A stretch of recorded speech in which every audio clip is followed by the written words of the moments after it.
morning. My name is Adam Kahn, and this is my half-assed channel.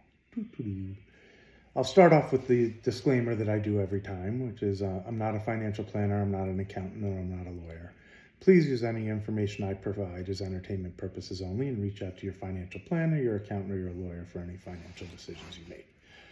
Not much going on in the markets overall today. A few things moving around, but the indices don't seem to be doing much of interest. S&P futures are up a tiny bit. Looks like the currencies are down a bit. The Aussie dollar and the euro.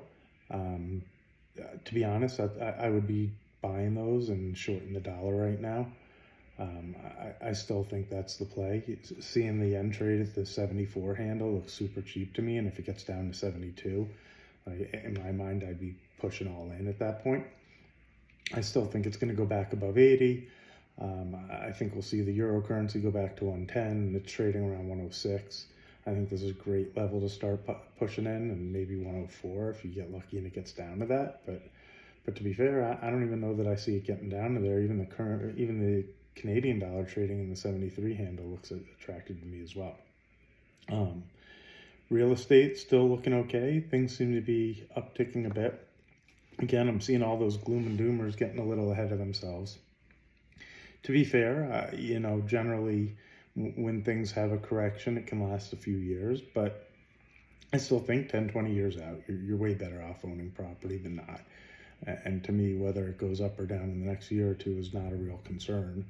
I think people are still working their jobs, or they're tight on inflation. Maybe they can't buy quite as much as they used to, but as long as they're working and money's coming in, if they have to downgrade a bit, that's life, and that sucks for everybody, but things go on.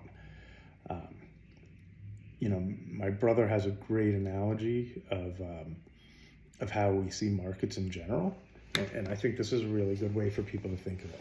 I want you to picture a boy walking up a hill, and it's a very shallow hill, and that boy is bouncing a ball. Whatever kind of ball you want to make it, I kind of think of like one of those kickballs we used to use in recess.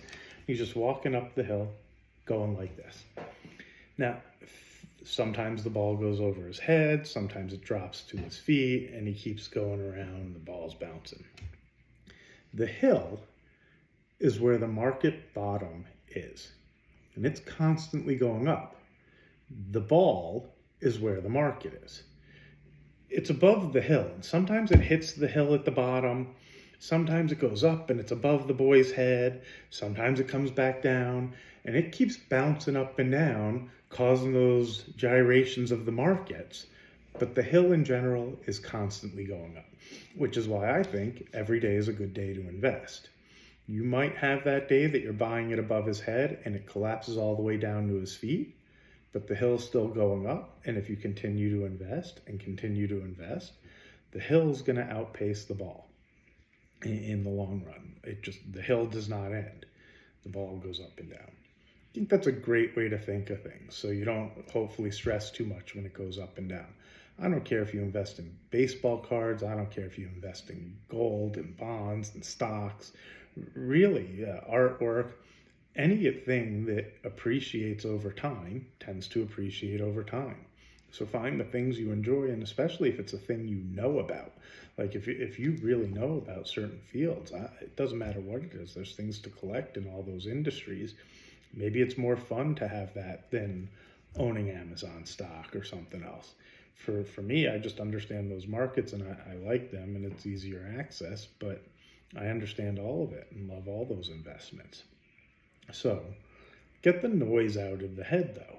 The Fed, the wars, and all the other stuff. Like, it's hard when all that noise is talking to us to stay the course of recognizing that the hill constantly goes up and not worry about the rest of it.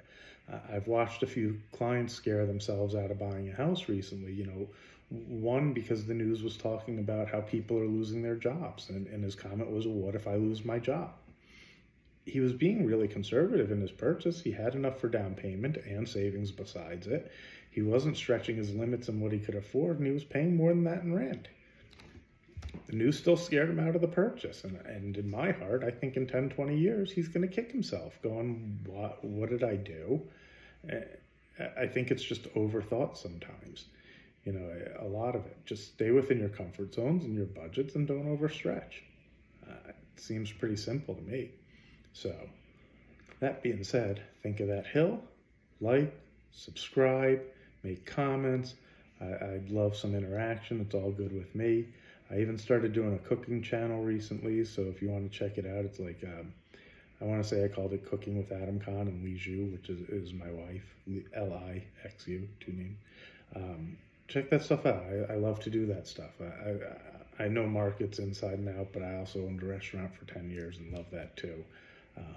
So I'll start posting there also. Anyway, if you have questions about the markets, what you think is going on, where you think they're going, or want to have my insight on some of it, happy to answer questions on any stock or whatever you think. And have a great day.